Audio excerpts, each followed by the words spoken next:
ഇന്നത്തെ ക്ലൈമറ്റൊക്കെ കണ്ടിട്ട് മഴയ്ക്കുള്ള ചാൻസ് ഉണ്ട് കേട്ടോ. അപ്പോൾ അതൊക്കെ നോക്കി നിൽക്കുമ്പോൾ എനിക്ക് പരിപ്പോട തിന്നാനായിട്ട് തോന്നി.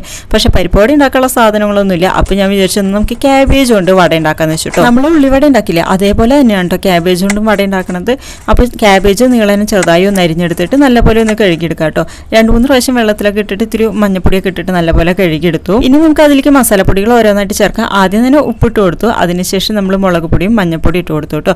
നിങ്ങൾക്ക് പച്ചമുളകും ഇഞ്ചിയൊക്കെ ചേർക്കണമെന്ന് വെച്ചാൽ ചേർക്കാം കേട്ടോ. ഞാനിവിടെ തനുള്ള കാരണം തനുവിന് അതൊന്നും കടിക്കണത് ഇഷ്ടമല്ല. അപ്പോൾ അത് കാരണം ഞാൻ അതൊക്കെ മാക്സിമം ഒഴിവാക്കണം കേട്ടോ. അങ്ങനെ പൊടികളൊക്കെ ചേർത്ത് കൊടുത്തിട്ട് നമുക്ക് പിന്നെ ഇതിലേക്ക് ആവശ്യം കടലമാവാണ്. അപ്പോൾ കടലമാവും കൂടി ചേർത്ത് കൊടുത്തിട്ട് നല്ലപോലെ അങ്ങോട്ട് മിക്സ് ആക്കി എടുക്കാം കേട്ടോ. ഇനി കടലമാവ് ചേർത്ത് കഴിഞ്ഞിട്ട് നമ്മളെല്ലാം കൂടി മിക്സ് ആക്കുന്ന സമയത്ത് വെള്ളം ചേർക്കണം തോന്നുകയാണെന്ന് വെച്ചാൽ ചേർത്താൽ മതി കേട്ടോ. എന്നിട്ട് നല്ലപോലെ അങ്ങോട്ട് മിക്സ് ആക്കി എടുക്കുക. ഇത് ക്യാബേജിൽ നിന്ന് ആവശ്യം കുറച്ച് വെള്ളമൊക്കെ ഇറങ്ങിയിട്ടുണ്ടായിരുന്നു. പിന്നെ കുറവ് തോന്നിയപ്പോൾ ഞാൻ കുറച്ച് വെള്ളം കൂടി ചേർത്തിട്ട് നല്ലപോലെ മിക്സ് ആക്കി എടുത്തു കേട്ടോ. ഇനി നമുക്ക് ഒരു പാൻ വെച്ചു, അതിലേക്ക് വെളിച്ചെണ്ണ ഒഴിച്ചു. നമുക്ക് ഓരോന്നായിട്ട് വറുത്തെടുക്കാം കേട്ടോ. 2 ഭാഗം അപ്പുറം ഇപ്പുറം നല്ലപോലെ മുരിച്ചെടുത്തിട്ടുണ്ട്. അടിപൊളി ടേസ്റ്റാണ് കേട്ടോ. നമ്മൾ ഉള്ളിവടയൊക്കെ കഴിക്കില്ലേ അതേപോലെയൊക്കെ തന്നെയാണ് കേട്ടോ. അപ്പോൾ അടിപൊളിയായിട്ടുണ്ട്. ഞങ്ങൾക്ക് എന്തായാലും ഇഷ്ടപ്പെട്ടിട്ടുണ്ട്. അപ്പോൾ നിങ്ങൾക്ക് ട്രൈ ചെയ്ത് നോക്കാവുന്നതാണ് കേട്ടോ. How is it? Lovely.